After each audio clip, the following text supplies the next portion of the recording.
Então hoje, como base da pregação, a gente tem o capítulo de Jó 3, do verso 1 a 26.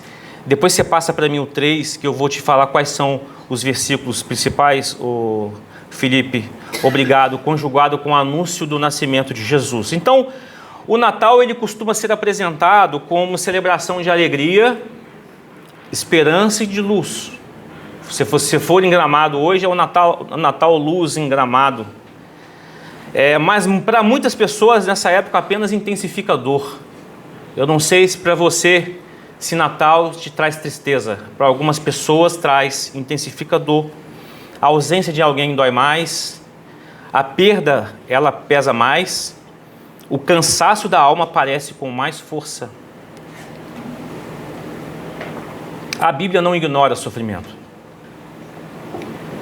Há um homem chamado Jó que foi descrito nas Escrituras como justo, íntegro e temente a Deus. Ainda assim, em um momento de sofrimento extremo, ele disse algo chocante, que nós vamos compartilhar agora aqui. Vá no Jó 3, verso 3, por favor. Apagado seja o dia em que nasci e a noite que eu fui concebido. O 6, vá no 6. Apodere-se dessa noite a escuridão e nunca mais seja contada entre os dias do ano e nunca mais seja incluída os meses. Ou seja, para Jó, o dia que ele nasceu deveria ser excluído do calendário, dos calendários infinitos, por dias infinitos, por calendários, por anos infinitos. Vá no verso 10, por favor. Amaldiçoado seja esse dia por não fechar o ventre da minha mãe, por permitir que eu nascesse para presenciar todo esse sofrimento. Verso 11. Por que eu não nasci morto? Por que eu não morri ao sair do ventre? 12. Por que me deitaram no colo da minha mãe? Por que ela me amamentou no seio? 13. Se eu tivesse morrido ao nascer, agora eu estaria em paz. Sim, eu dormiria e repousaria. Verso 16, Felipe. Por que não me sepultaram como uma criança que nasceu morta? Como um bebê que nunca viu a luz? Verso 20. Por que conceder luz aos miseráveis e vida aos amargurados? 23, 24, 25 e 26. Por que conceder luz aos que não têm futuro? Aos que Deus cercou de todos os lados? De tanto gemer eu não consigo comer. Os meus gritos de dor se derramam como água. O que sempre temi veio sobre mim. O que tanto receava me aconteceu. Não tenho paz, nem sossego. Eu não tenho descanso, só aflição. Um homem sofrendo por um período onde perde família, perde bens e perde saúde. Há gente assim vivendo no mundo. Não sei se você já pensou assim. Há pessoas que não pensa, não amaldiçoa o dia que nasceu, mas ela não pensa já em não viver o amanhã. Porque o amanhã ela prevê que a mesma dor vai estar presente. Esse discurso aqui de Jó não é um discurso de um rebelde, é um discurso de alguém, um lamento de alguém esmagado pela dor. E nesse mundo, exatamente nesse mundo onde pessoas desejam nunca ter existido, ou pessoas desejam deixar de existir, Deus decidiu nascer. Deus decidiu nascer. Primeira coisa que a gente aprende, a Bíblia dá voz quem sofre. A Escritura registra seu grito. No verso 20, por que concedeu luz ao miserável? Porque, em outras palavras, porque um bebê miserável quando nasceu para um dia ter que sofrer, porque ele abriu os olhos e viu luz. Aí, Deus não se ofende com perguntas honestas, queridos. O lamento não é abandono definitivo da fé, e sofrer não nos torna menos espirituais. Ou seja, a espiritualidade bíblica, ela não exige força artificial. Tome cuidado quando se diz para você ter força e você ignorar a dor e sofrimento e parear isso com o evangelho. Isso não é evangelho. O evangelho permite o choro. Eu lembro que quando eu era moleque eu estava fazendo taekwondo. Aí o meu professor era muito louco. Ele queria que eu furasse uma lata de óleo com o dedo, né? Aí eu falei, tá doendo. Aí ele falou, você tem que ignorar a dor, né? Não funcionou, né? Não continuei fazendo aula com ele, não.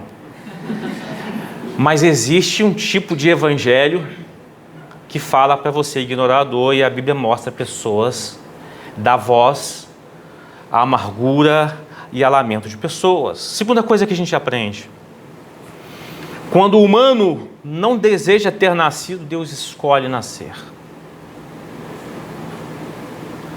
Deus nasceu na pessoa do Filho, nasceu para salvar Jó. Jó nem sabia dessa possibilidade, mas já estava projetado antes da criação do mundo que o cordeiro seria morto, porque seres humanos criados desafiariam a santidade de um Deus perfeito. Então Deus, já antevendo isso, já tinha um projeto de redenção que seres humanos iam sofrer. Século depois do lamento de Jó, o evangelho nos leva a uma cidade chamada Nazaré. E tinha uma mulher chamada Maria, uma jovem, bem jovem. E um ser foi enviado a ela. Ela não vive um conto de fadas. Ela enfrenta um risco de rejeição social, incompreensão familiar e sofrimento futuro. E sofrimento futuro é o seguinte: em Lucas capítulo 2, 35, se eu não me engano foi Simeão, acho que foi Simeão, disse para ela que por causa dele você vai sentir o seu coração transpassado de dor. Porque ela vai ver o que iria acontecer com o filho que ela havia de ser gerado. Mesmo assim, então, Deus escolhe entrar na história por meio de um nascimento, e o anjo diz: o Espírito Santo virá sobre ti. Ou seja, aconteceu algo em que a ciência é limitada para explicar. E aí, ponto. Mas é limitado porque a gente não chegou a esse conhecimento científico ainda. Aquele que transcende toda a ciência fez algo que a gente não chegou ao conhecimento. Aí vem o escândalo do Natal. Quando o humano diz não vale a pena nascer, Deus responde: eu vou nascer. Eu vou nascer. Aí Calbart, ele escreve assim: no Natal Deus não remove a dor do mundo, Ele entra na dor. Olha que coisa mais interessante. E não cabe na psique humana inventar um Deus que entra na dor. O único Deus que entra na dor, escrito na história da humanidade, foi o único Deus que enviou Jesus, o revelado nas Escrituras. O ser humano jamais colocaria um Deus herói dele, escreveria por conta própria, para entrar na dor e sofrer, inclusive de maneira humilhante e vexatória aos olhos do mundo. Ou seja, Deus não vence o sofrimento evitando o sofrimento. Ele vence o sofrimento assumindo o sofrimento. E aí, quando a gente fala de Natal, tá bem escuro aqui, o berço já está mostrando a cruz. Então, uma melhor implicação teológica do nascimento de Jesus é que a encarnação de Deus por meio do Filho, ela é solidariedade ao sofrimento humano. Ela não é espetáculo. É muito mais do que um cheguei. É muito mais do que isso, é solidariedade ao sofrimento humano. É solução de redenção para humanos que se rebelaram contra o seu Criador, e a lei do Criador dizia: aquele que pecar morrerá, mas Deus não fez assim. Ele, por graça e misericórdia, decidiu perdoar a humanidade por meio da sua própria morte e na morte do seu próprio Filho, que desejou vir. A terceira coisa que a gente aprende é que Jesus nasceu para sofrer o que nós não poderíamos suportar. E nasceu para sofrer para a gente também, para nos ensinar a sofrer com Deus e pelo outro. Aí Jó, a gente leu aqui que sofreu profundamente no âmbito patrimonial, de saúde e de família. Perde bens, filhos, perde saúde, perde sua dignidade, experimenta um silêncio absurdo de Deus, e isso levou Jó a desejar nunca ter nascido. Mas há um sofrimento que Jó jamais experimentou, e na cruz Jesus não sofre apenas fisicamente, ele sofre espiritualmente, judicialmente e substitutivamente.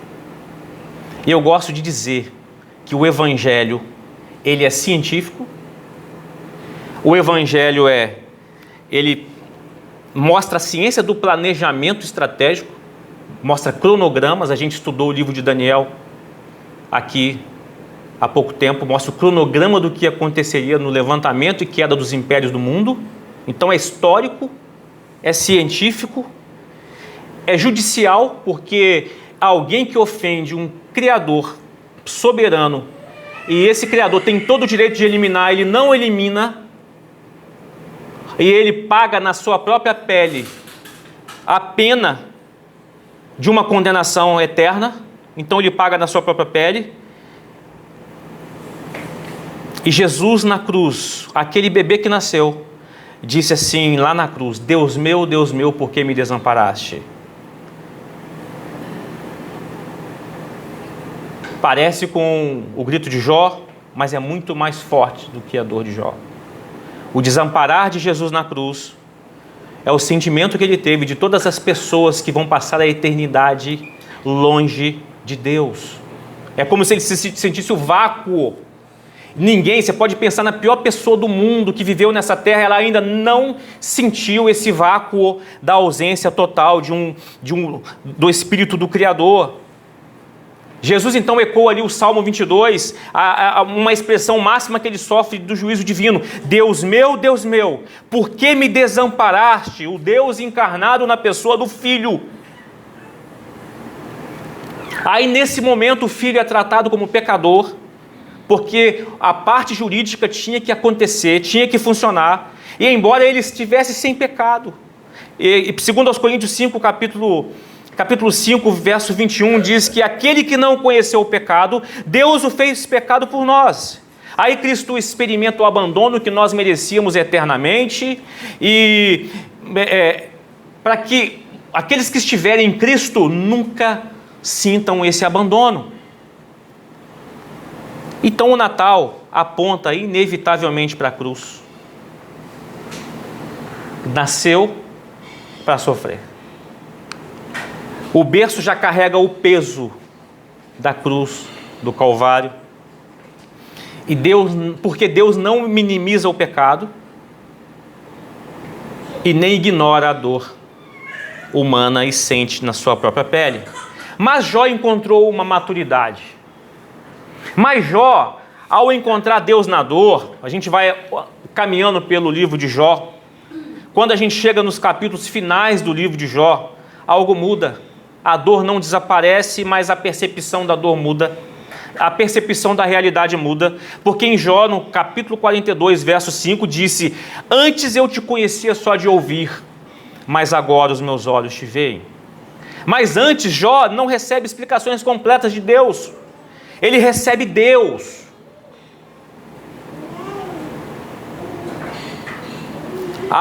Quando Deus faz questionamentos para ele não sabe responder, eles falam o seguinte, em Jó 42, verso 2 e 3, eu sei que podes fazer todas as coisas, ninguém pode frustrar teus planos. Perguntaste a mim, quem é esse que com tanta ignorância questiona a minha sabedoria? Sou eu. Falei de coisas que eu não entendia, coisas maravilhosas demais que eu não conhecia.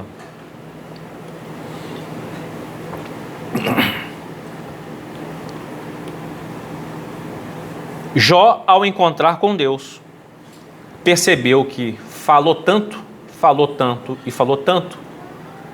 porque havia uma ignorância nele, na profundidade da sabedoria de Deus. E ele chega à conclusão por si só. Ele não precisa ser forçado a chegar a essa conclusão. Aí Deus, no final do livro, Deus abençoa Jó. E a maturidade, então, espiritual não é a gente entender tudo o que acontece com a gente. A maturidade vem quando a gente aprende a viver diante de Deus, mesmo sem as respostas que a gente queria. Você já questionou Deus? Eu já. Eu já briguei com Deus, já. Já briguei sério. Sozinho, no ambiente, pirei o cabeção com Deus. Mas consegui, pela graça dele, continuar caminhando com ele. E entender muitas coisas posteriormente, e tem coisas que eu ainda não entendi. Mas com o conhecimento da revelação das Escrituras, e aquele Espírito Santo que desceu sobre Maria, que está disponível para descer sobre mim e sobre você, nos ajuda a viver e a caminhar. Então, crescer em Deus não é sofrer sem abandonar, é sofrer sem abandonar a fé.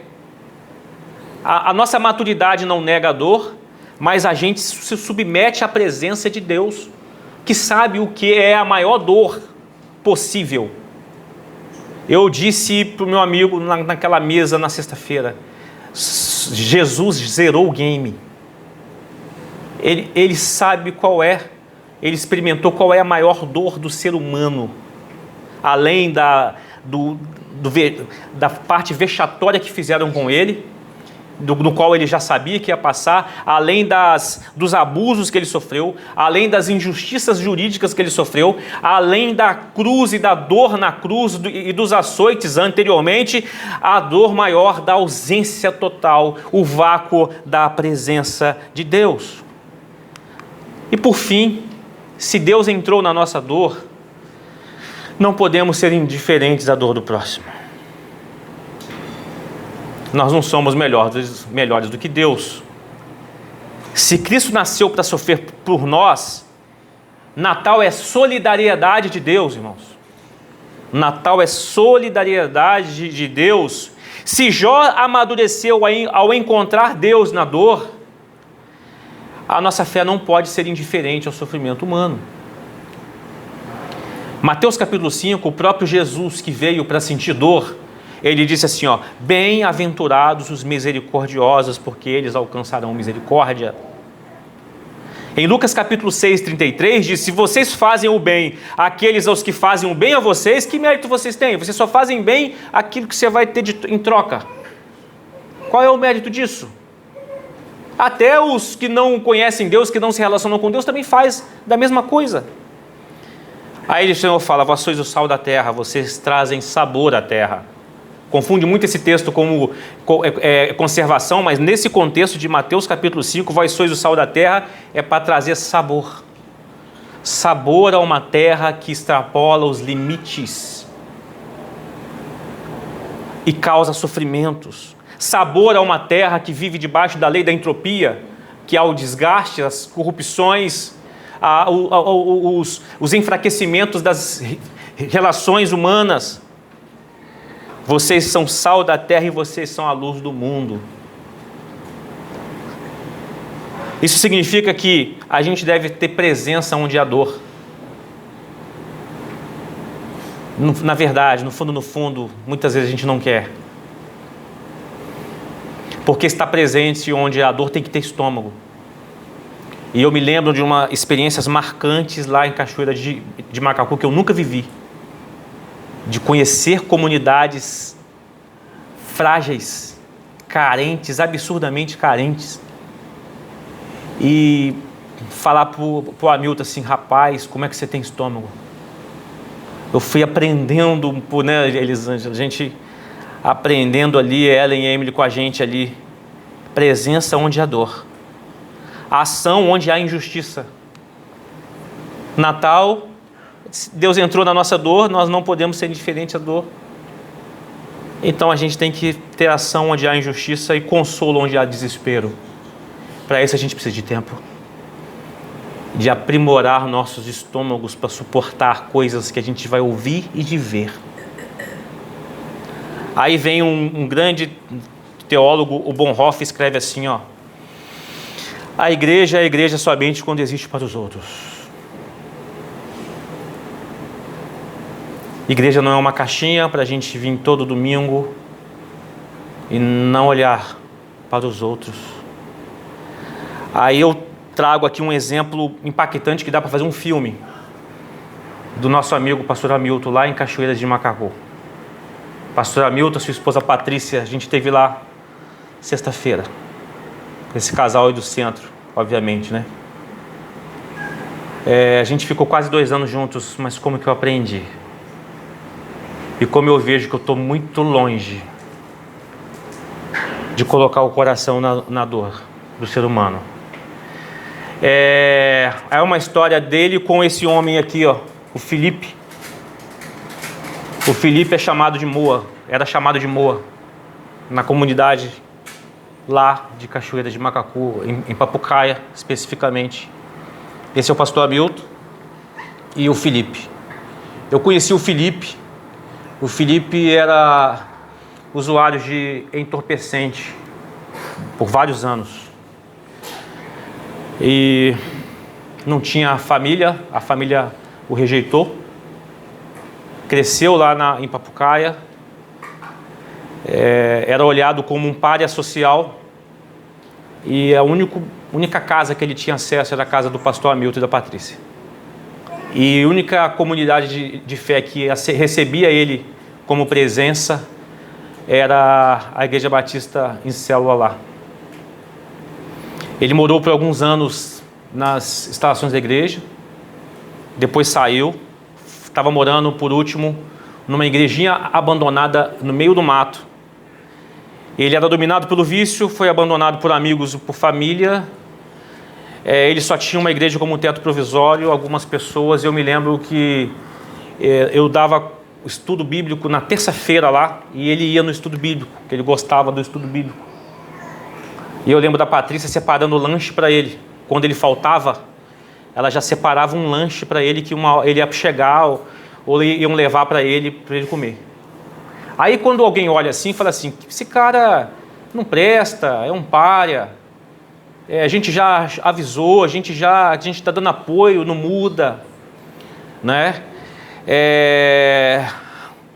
Abandona uma pessoa assim, não dá nem ideia mais para essa pessoa, e fica com raiva dessa pessoa e mata, ou se cancela essa pessoa. Porque cancelamento pelo evangelho é você assassinar mesmo. Mateus capítulo 5. Até que um dia alguém avisou o pastor Hamilton que o Moa estava morto. Dentro dessa igrejinha, cercada de mato, pequenininha. Ela estava morta há mais de um dia lá. Aí o pastor Hamilton saiu correndo para ir ver, já tinha bombeiro lá. O bombeiro convenceu ele a não ver, a ficar com a imagem dele em vida. Ele não entrou, mas foi levado para o IML para ser sepultado como um indigente. E o pastor Hamilton, não, eu conheço ele. Ninguém, a família não apareceu. Ele no IML. E aí ele foi inclusive questionado por pessoas no IML. Qual é o seu interesse em sepultar alguém? Em dar nome a esse corpo? Ele foi interrogado por delegado. O pastor Hamilton foi levado à delegacia para ser interrogado por delegado. Ele foi parar em Ministério Público. Ele ainda está enrolado com o Ministério Público para justificar qual é o interesse num corpo que não era família dele, não era parente dele. Patrícia percorreu Papucaia, encontrou documentos em escola que ele estudou lá na época. Conseguiram retirar o corpo dele do IML, seria enterrado como indigente. Ele ouviu palavras vexatórias da atividade dele, por que ele estava fazendo aquilo, mas o pastor Hamilton, ele queria concluir e dar um enterro digno para esse homem. Ele foi ridicularizado e ele teve que um delegado ajudar ele a redigir um novo documento com outras palavras para tentar convencer o Ministério Público para deixar ele em paz. Porque vasculharam se o cara tinha seguro, se era algum interesse escuso de herança, de seguro. Aí o pastor Hamilton estava dizendo na mesa, na sexta, eu disse para o Felipe, certa vez, o dia que você partir, você jamais poderá dizer que nunca foi amado na terra. Eu te amei. A minha família te amou. A igreja te amou. Aí o que aconteceu? Na luta dele, conseguiram sepultar o Felipe. Registrado aqui o nome do Felipe. Moi. Acho que essa aqui é a data de nascimento dele e a data do falecimento. Colocado aqui, escreveram. E esses irmãos aqui, após conseguirem essa luta em sepultar dignamente um homem, esse aqui é o pastor Hamilton, esse pequeno grupo ali se reuniu, deram as mãos e oraram. E o pastor Hamilton disse que ali ele sentiu o céu descer. Conseguiram dar um final de dignidade a um corpo que não foi amado por ninguém, exceto por uma igreja. Esse homem não trazia benefício nenhum para a igreja em relação a serviço financeiro, nem é para ser, né? Eles serviram. Aqui o pastor Hamilton já estava com os sintomas do Parkinson, cultuaram a Deus e deram uma dignidade. O Natal, Deus veio experimentar a dor para nos dar dignidade. Aí a gente, religiosamente, comemora Natal como espetáculo. Natal é Deus entrando na nossa miséria, que nenhum de nós aqui é melhor. Nenhum de nós aqui é melhor que esse homem aqui, ó. Nenhum de nós. Todos nós merecíamos a morte, a condenação eterna. E Deus, pela sua misericórdia, morreu pelo Felipe. E morreu por aquele que acha mais cheirosinho possível e melhor cidadão de bem possível.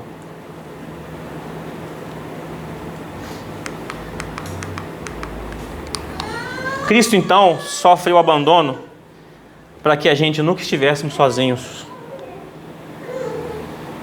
Jó amadureceu ao encontrar Deus no sofrimento.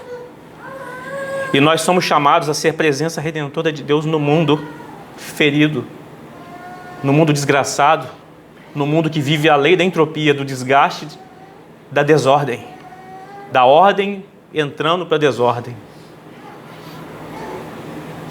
Deus nasceu para não nos deixar sozinhos. Então a gente não celebra apenas o nascimento de uma criança, a gente celebra a chegada de um Deus que decidiu entrar na nossa dor. Aí quando o ser humano chega ao ponto de gritar, por que eu nasci? Por que eu nasci?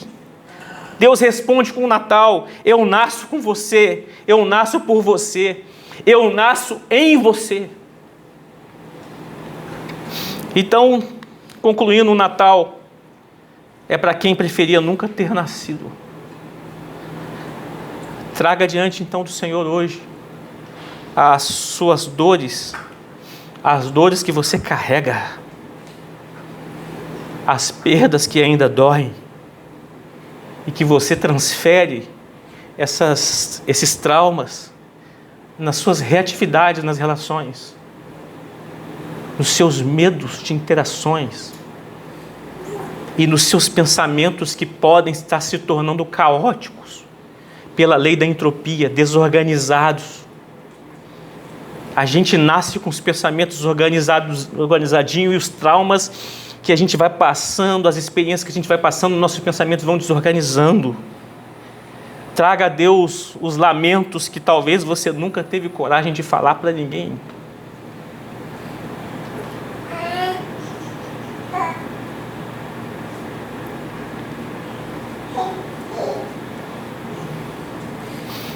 Pô, o Evangelho diz que o Senhor abençoa a vida de Jó em vida.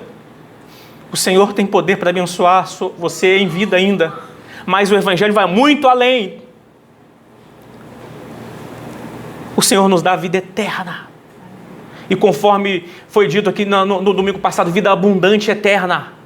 E o Paulo André usou o termo abundante. E abundante não é só quantidade de anos, mas qualidade de vida. Jó tem 3 filhas, coloca o nome delas de Gemínia, Késia, Queren e Apuque, que significa luz volta a nascer, dor se transforma em perfume e a dignidade é restaurada. Deus não nega a dor, Deus não ignora sofrimento, mas Deus transforma o fim da história da humanidade.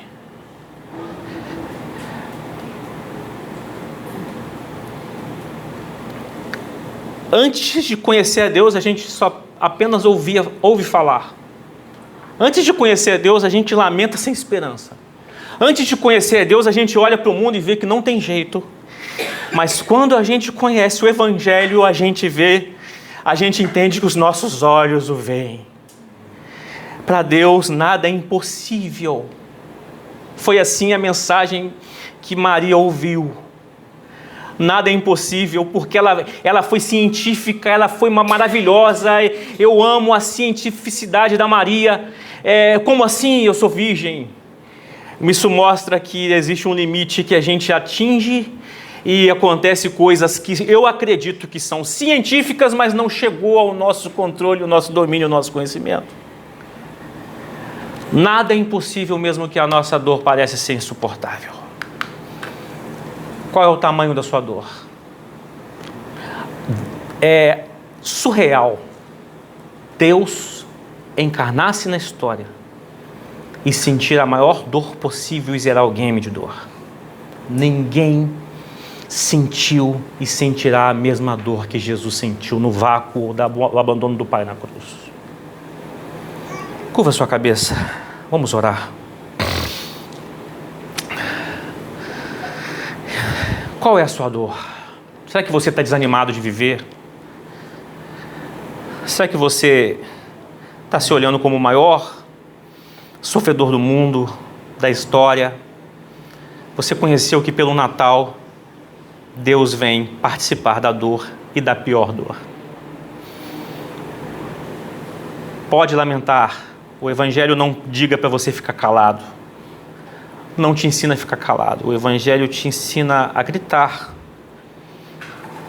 Lamente, mas grite também por aquele que se predispôs a ser agora o nosso sumo sacerdote, porque viveu toda a experiência de dores e ele sabe o que a gente está passando. Mas lamenta com esperança de que Deus fará. Se não fizer nessa vida, fará uma vida eterna, no qual nós aguardamos. Deus, obrigado, Senhor, pelo Natal. Obrigado pelo Natal. E perdoa-nos, Senhor, se às vezes nós espetaculamos, usamos de espetáculo, Senhor, o nascimento e esquecemos de que o Senhor veio participar da nossa dor. O Senhor veio corrigir aqueles que tentam ultrapassar os limites da ciência e se ferem e machucam uns aos outros. E são carregados de frustrações, ansiedades e de sonhos que jamais serão realizados porque estão limitados por leis naturais. O Senhor veio, Senhor, para intervir porque nós mesmos não nos salvaríamos por causa da entropia, a tendência da desorganização dos sistemas que a gente cria, social, econômico, político, familiar, religioso. Obrigado pela sua intervenção, Senhor. A gente precisa precisou da sua intervenção e precisa dela ainda. Por isso que João capítulo 1 escreve aos gregos, aos homens da sabedoria e da ciência: no princípio aquele que é a palavra estava com Deus diante da criação, ele se encarnou, e aqueles que, por um motivo além do científico, acima, que transcende o científico, não de ordem natural, convence do pecado, da justiça e do juízo. E eu peço nesse momento, Senhor, que haja um mover aqui em nossa mente, além do natural que a gente conhece pelas suas leis, pelas leis da física, ou as leis da ciência, haja um mover sobrenatural em nossa mente, Senhor, nessa noite, pelo Teu Espírito. E esses são chamados de filhos de Deus. Que todos nós aqui, Senhor, tenhamos esse encontro com Deus e sejamos chamados de filhos de Deus e recebamos o benefício de ter um Deus presente na dor. Que tenhamos coragem e poder para estar presente na dor do outro, Senhor. Nós oramos nesse momento, agradecemos por tudo isso, em nome de Jesus. Amém. Amém.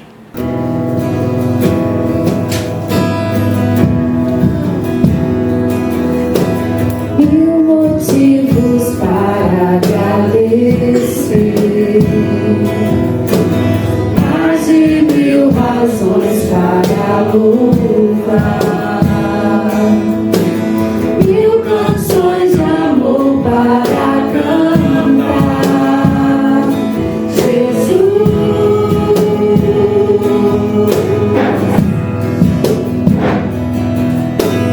por tão grande amor que recebi, pela graça que me atrai, tu me perdoas sem merecer, Jesus.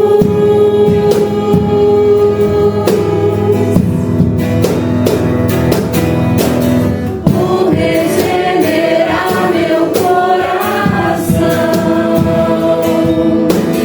e me dar a paz sem fim, pelas grandes obras de tuas mãos, Jesus.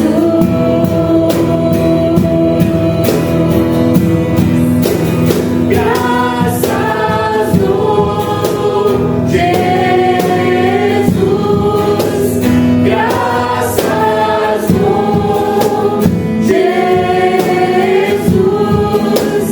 Graças dou por tudo que fizeste aqui. Graças dou.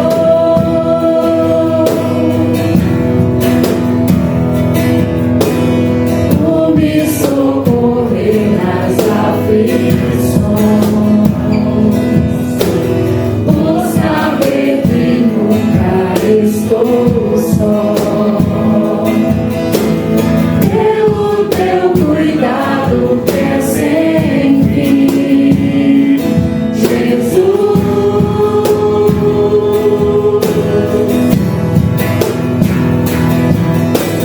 Ao autor da minha salvação, meu amado, meu Senhor, seja minha grata adoração, Jesus. Graças te damos, Senhor. Graças dou, Jesus. Graças dou, Jesus. Graças dou por tudo que fizeste a mim. Graças dou. Graças dou, Jesus. Graças dou,